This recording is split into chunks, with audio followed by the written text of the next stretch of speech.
Hey, big head. So after you graduate from UCF, which is 2016, I believe, then you go to Washington D.C. Correct?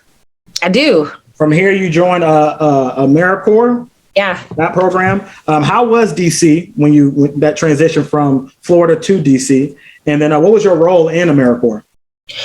Good question. So I kind of want to give the origin story behind that. I won't be long winded, but basically I was really trying to pursue the poetry thing full time.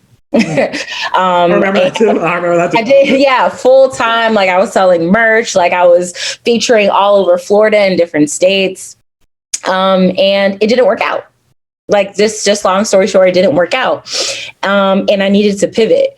But the big thing for me, what they always bring poetry back to is community and having like a social justice lens or initiative behind, or a focus rather, behind the poetry, right?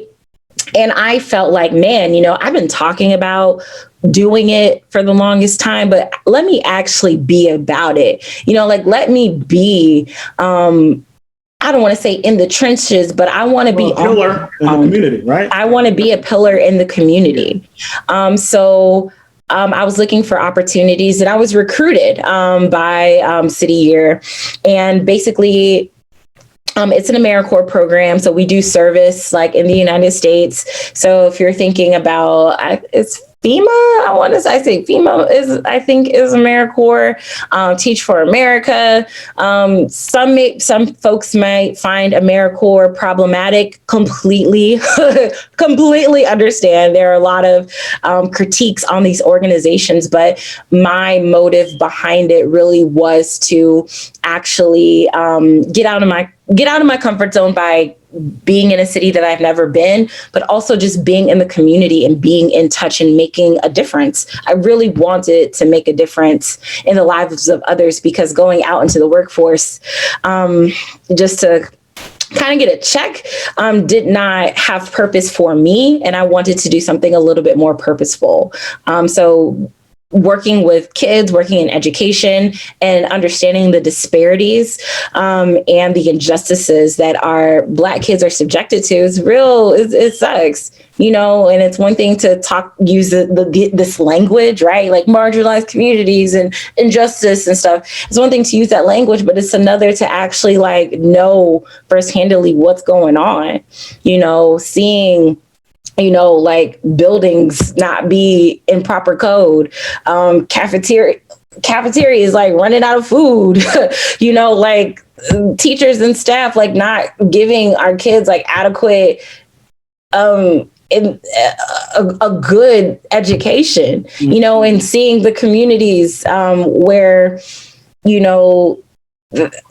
where the system, like systemic racism, really has taken these communities by its collar, you know what I mean? And they can't really do much about it, you know what I mean? So it completely woke me up in a different way.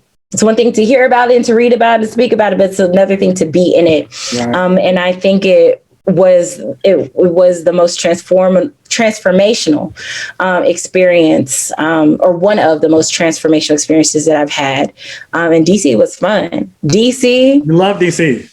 That's where you plan to retire, right there. That's where I'm going, boo. That's where I'm going. I'm going back. I'm going back. DC. Ooh, that is You said you love it. You said you love it. Now, see, now you go full circle. You went to Howard. I know. I know. And I always find my way back to the places that I want to be. See? So yeah, DC would highly recommend people to experience that city. It's so dope. So Chocolate City. All right. Mm-hmm. Then in 2017, you published a book called Lit. So now you put author in your resume in 2017. Like Lit is about, it's a spoken word anthology and identity and love, a combination of poetry and prose, which explores womanhood, sexuality, Blackness, awkwardness, love, and heartbreak. Obviously, I'm gonna put the link in the description below so they know where to buy it. Did you ever think being an author was going to be part of who you become, or did this just happen? It just fell out the sky and you just said, let's roll with it. Yeah, it kind of just fell out of the sky. And I was like, let's roll with it. Right. So in college, my advisor for my poetry committee, Mr. Anthony Major, unfortunately, he passed in 2019. But he really believed in me. Oh, he believed in me more than I believed in myself. And he always supported me. So just one day out of the blue, I kid you not, he calls and he's just like you're writing a book. Like, I got you. I'm funding it. Like, don't worry about it. Just produce the material. I got you. And I produced the material. I gathered everything. I wrote a couple new pieces, and yeah, Lit came to be. And it's I was so uncomfortable. I was so uncomfortable when it came out because, I am like, my life story up until I think till I was 23, like, I am so candid.